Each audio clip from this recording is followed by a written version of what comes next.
Adama, Georges, Ayoud.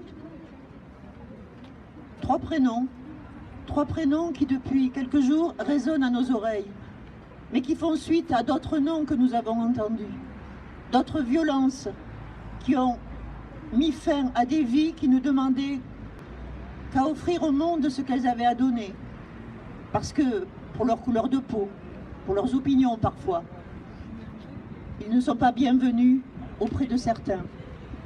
Nous, OMRAP, nous luttons contre le racisme, ça fait des décennies de cela, mais aussi et surtout pour l'amitié entre les peuples. Aucune vie ne doit être classée sans suite. On demande en effet que la lumière soit faite sur la mort de Dine Ben Yayad au commissariat d'Albi le 28 avril dernier. On ne doit pas, on ne peut pas mourir dans un commissariat.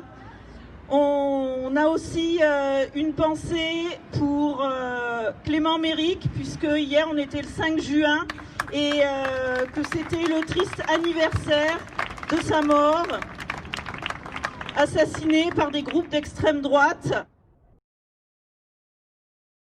Pour que chacun puisse vivre dignement de son travail, on doit se battre contre ces inégalités de plus en plus grandissantes. Voilà, il y a cette société capitaliste qui nous met dans de telles difficultés.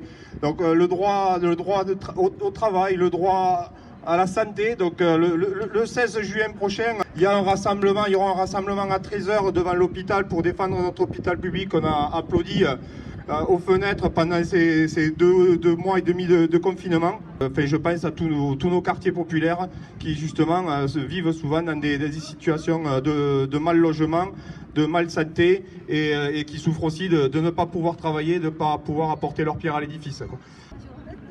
Je ne peux plus respirer. 8 minutes 46 secondes de souffrance.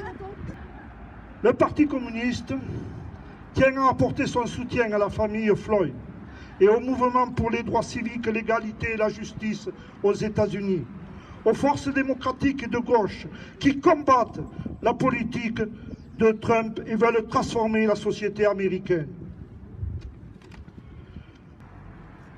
Qu'il n'y a pas de nouveau monde, il n'y a pas grand-chose à inventer. Il suffit de continuer ce que nos anciens ont entrepris. Le Conseil national de la résistance, toutes les grandes périodes où la liberté a été portée et où on a gagné des acquis, toutes les périodes où on a gagné sur l'écologie, tout ça, mes amis, il faut le continuer. Et ce que je voudrais ajouter, parce que bien sûr nous partageons le fait ignoble du comportement de la police depuis déjà pas mal de temps, c'est pas tout récent, et attirer notre mot d'ordre, un de nos mots d'ordre, c'est désarmons la police. Voilà.